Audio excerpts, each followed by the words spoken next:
Et salut là-dedans. Cette semaine, en préparant la vidéo, je me suis dit, les cartes SD, ça va être un sujet facile, tranquille, on se prend pas la tête. Et en préparant, je me suis rendu compte qu'il y a quand même 2-3 notions à connaître pour bien choisir sa carte SD. Je vous explique ça tout de suite. Déjà, la première notion à avoir, c'est que quand on choisit une carte SD, pour la photo, on s'en fiche un petit peu, et les taux de transfert et tout ça, c'est pas forcément ce qui va nous embêter, parce qu'on a du temps entre deux photos pour enregistrer. Par contre, en vidéo, c'est une succession de photos qu'on met l'un derrière l'autre pour donner le mouvement et donner une vidéo. Du coup, il faut qu'on arrive à enregistrer au moins aussi vite que le nombre d'images par seconde. Et c'est là où ça devient important d'avoir 2-3 notions. Alors je vais prendre l'exemple de ma GoPro, mais je vais vous montrer comment on fait pour avoir les informations au fur et à mesure. Sur ma GoPro, j'ai pris toutes les résolutions maximum, j'ai fait un rush avec chaque, et j'ai regardé quel était le débit d'enregistrement nécessaire pour les fichiers qui sortent de la GoPro. Pour connaître le débit des vidéos qu'on fait, on fait un clic droite, propriété sur le fichier, et dans l'onglet détails, on retrouve le débit de données, ainsi que d'autres informations, mais c'est surtout le débit qui vient nous intéresser. Je vous fais un petit tableau là pour voir un peu ce que sort la GoPro dans le maximum de chacune des résolutions. Et on voit qu'on tourne entre 6 et 7 mégaoctets par seconde. Dans le détail, sur mon premier fichier, en 4K 25 images par seconde, on est à 59 mégabits, et en octets, donc divisé par 8, on arrive à 7,375, on s'en fout, entre 7 et 8 mégaoctets par seconde. Donc je vous mets les autres valeurs à côté.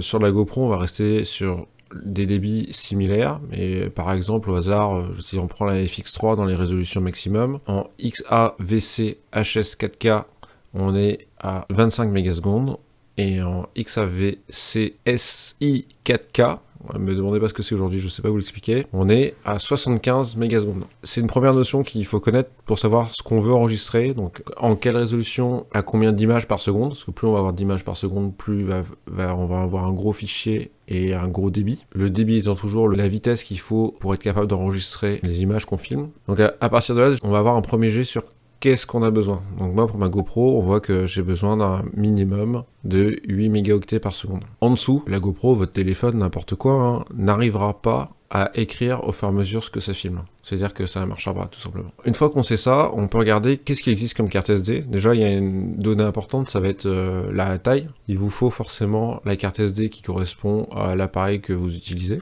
Pour la GoPro, c'est forcément du micro SD. Pour certains appareils, ça va être de la carte SD. Tout dépend de votre appareil. Évidemment, il faut la carte adaptée. Donc, je vous mets les différents formats si vous voulez les reconnaître. Il existe deux. Classiques, après, il y en a des plus professionnels comme les CF Express, mais on n'est pas sur ça aujourd'hui, clairement pas. Je sais pas si vous avez vu, il y a plein d'inscriptions. Ce qui va nous intéresser, c'est les V quelque chose ou U. Donc on va avoir U1, U3 ou V10, V30, V60, V90. Ces données-là, ça donne la valeur minimum que la carte SD va donner, au plus critique. C'est-à-dire que le constructeur peut annoncer plus, mais elle est certifiée pour ces valeurs-là au minimum. Donc en pointe, on peut arriver à des valeurs nettement supérieures, mais ça va être la valeur minimum pour s'assurer de pouvoir enregistrer quelle que soit la situation. Donc le minimum de 10 mégasecondes, ça va être les logos qui sont U1 et qui équivaut à la même chose que le V10. Ça donne un minimum de 10 mégasecondes en lecture et en écriture. Alors c'est important de différencier lecture et écriture, parce que vous allez voir que le minimum, là, ok, on l'a. Par contre, quand les constructeurs de cartes SD vous donnent des valeurs, ils donnent des valeurs différentes en lecture et en écriture, parce qu'on va toujours plus vite à lire qu'à écrire. En général. Donc en U10, on va être à 10 mégasecondes, minimum, garanti. En U3 ou V30, on va être à 30 mégasecondes. En V60, on va être à 60 mégaoctets par seconde. Et en V90, on va être à 90 mégaoctets par seconde. Vous imaginez bien que plus c'est performant, plus ça va être cher. Une carte en V10 et V30, il n'y a pas beaucoup d'écart de prix, donc passer sur du V30 tout de suite, à mon avis, ça vaut clairement le coup. Passer sur du V60 ou du V90, il faut bien réfléchir, en avoir l'utilité avant d'investir. Parce que la V60, il me semble que c'est dans les 100 €, et la V90, pour la même capacité, on va être aux alentours des 200 €. Ça devient un investissement pour une simple carte. Une fois qu'on a vu que notre carte SD est suffisante à l'enregistrement de notre vidéo sur notre appareil, la caméra ou l'appareil photo ou peu importe, votre smartphone par exemple. Ce qui va nous intéresser, ça va être la vitesse à laquelle on va pouvoir le sortir aussi. Parce que si vous avez une vitesse qui est extrêmement lente, pour sortir les données de votre carte SD, ça va être lent aussi. Si vous faites un rush d'1 heure et que vous mettez 1 heure à sortir le rush de votre caméra, ça va peut-être pas vous intéresser. On a vu déjà qu'en passant sur du V30, on va 3 fois plus vite que les 10 mégas minimum requis si on arrondit grossièrement. Donc on va déjà pouvoir sortir la vidéo 3 fois plus vite que ce qu'on enregistre. Je vous ai fait un petit tableau là, vous pourrez mettre sur pause si vous voulez vous rendre compte. Donc je suis parti sur un rush de ma GoPro qui s'arrête à 3 Go 72 par exemple, pour une durée de 8 minutes 51, c'est un classique. C'est découpé comme ça chez GoPro, cherchez pas à comprendre pourquoi. Pour décharger un rush de 8 minutes sur mon PC avec une V30, je mets à peu près 2 minutes. Avec une V60, je mettrai 1 minute. Avec une V90, je mettrai 40 secondes. Et après, avec des cartes différentes, du CF Express ou des choses comme ça, on peut descendre à beaucoup plus, genre à 20 secondes. C'est confortable, mais ça a un coût. L'autre donnée qu'il va falloir regarder, c'est combien de temps vous voulez enregistrer. Parce que si vous avez déterminé que vous avez un enregistrement en 4K 25 images par seconde, comme ce que je fais aujourd'hui, on remplit donc à 7,375 mégaoctets par seconde. Ça veut dire que sur une carte de 16 Go, pareil, je vous mets les tableaux, on va la remplir en 36 minutes. Ça veut dire que dans votre journée, si vous faites pas juste un rush comme moi, que vous exploitez pas tout de suite, vous êtes bridé à 36 minutes. Ça se réfléchit. Si vous partez pour faire un vlog ou n'importe quoi, vous partez en vacances ou des choses comme ça, vous allez peut-être pas sortir vos vidéos tout de suite de votre appareil. Vous allez avoir une carte SD, deux cartes SD, trois cartes SD, et savoir combien de temps vous voulez enregistrer au total, forcément ça a un coût aussi. Plus ça va être gros, plus ça va être cher. C'est une variable qu'il faut prendre en compte. Sur de la 4K 25 images par seconde, que ce soit sur une GoPro ou ailleurs, on va être du coup de l'ordre de 36 minutes pour une 16 Go, 72 minutes, donc 1h12 pour du 32 Go, 64 Go, 145 minutes, 128 Go, 289 minutes. Je vous mets le tableau, faites pause si ça vous intéresse. Je vous ai mis le tableau de gauche en minutes, le tableau de droite en heures, si ça vous parle plus. Du coup, moi, les cartes que je recommande et que j'utilise, c'est de prendre du 128 Go en V30, parce que c'est ce qui reste raisonnable en termes de prix, et qui est largement suffisant pour ce que j'en fais moi. Du coup, je vous ai mis ce que j'utilise comme carte, la marque SanDisk, que je trouve assez fiable. J'ai eu affaire une fois au SAV qui a été assez réactif et qui m'a renvoyé le lecteur de cartes, que je vais vous montrer aussi. Alors moi, c'est des mini SD que j'utilise pour la GoPro.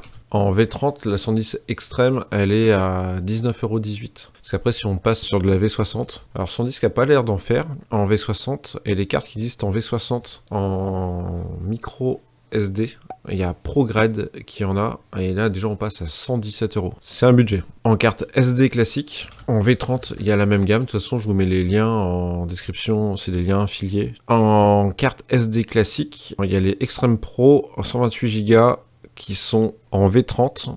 Donc quand on regarde d'ailleurs la carte là, où c'est du V30, on est à 30 mégaoctets garantie en écriture, en lecture, et quand on voit le descriptif dessus, on est à 200 mégabits par seconde. C'est-à-dire que elle est certifiée pour un minimum, mais en pointe, on va pouvoir aller à plus que ça. On voit du coup en 128 Go qu'en V30, on est à 32 €, en V60, on est à 77 €, et en V90, on est à 163 €. C'est-à-dire que le débit que vous allez pouvoir exploiter dessus, comme je vous le disais, ça a un coût, et moi aujourd'hui je ne vois pas l'intérêt, peut-être que vous avez un intérêt, mais pas moi. Après, l'autre chose qu'il faut savoir, c'est comment extraire les données. Je me suis longtemps pris la tête avec des lecteurs de cartes SD, ce qui est assez pratique quand je suis en déplacement. J'en ai un SanDisk aussi, qui est pas loin là.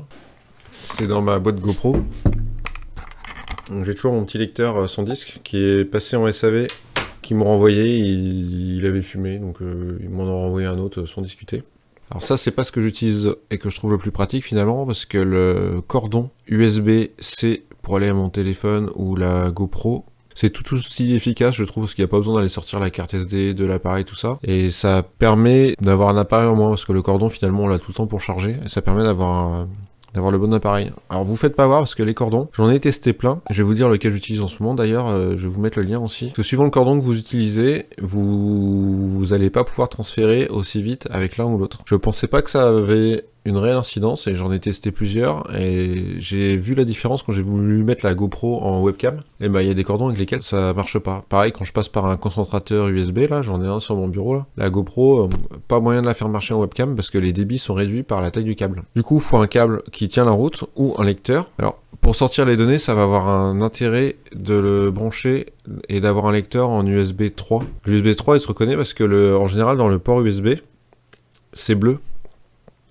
Et le port USB 3, c'est un port USB qui a une valeur de débit supérieure à l'autre. Alors quand on regarde les valeurs de base d'écriture sur notre carte, par exemple là en V30, on est garanti à 30 mégaoctets par seconde. Sauf que si vous branchez votre câble ou votre lecteur de carte SD sur un port USB 2, l'USB 2 est bridé à 60 mégaoctets par seconde. C'est-à-dire que si vous avez une carte qui est capable de faire plus en pic, eh ben vous serez quand même bridé à 60 à cause du port USB. Tout l'intérêt de se brancher sur un port USB 3, donc c'est les ports USB qui sont bleus sur votre PC, et d'avoir un appareil compatible USB 3. C'est-à-dire que si vous prenez un lecteur de carte comme ça, et que vous voulez sortir les vidéos plus vite en exploitant le maximum de la carte, même si c'est pas des valeurs garanties, mais si vous l'utilisez tout ce que le constructeur peut proposer en plus sur sa carte, il va falloir de l'USB 3, et ça c'est assez important de choisir un câble qui correspond, donc qui supporte l'USB 3, et de bien le brancher sur un port bleu sur votre ordinateur. Ça fait beaucoup d'infos, donc en gros, pour résumer, la carte SD du V30 c'est largement suffisant, ou du U3, ça revient au même, hein. V30, U3 c'est ce qu'il faut surveiller sur la carte. La taille, moi je conseille 128 Go, après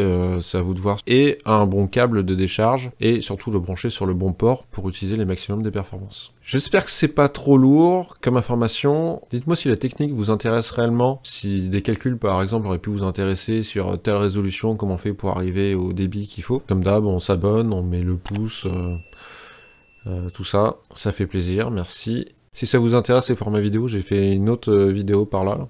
C'est assez technique, mais moi je trouve les infos super sympas là-dedans. Allez, à la semaine prochaine, salut!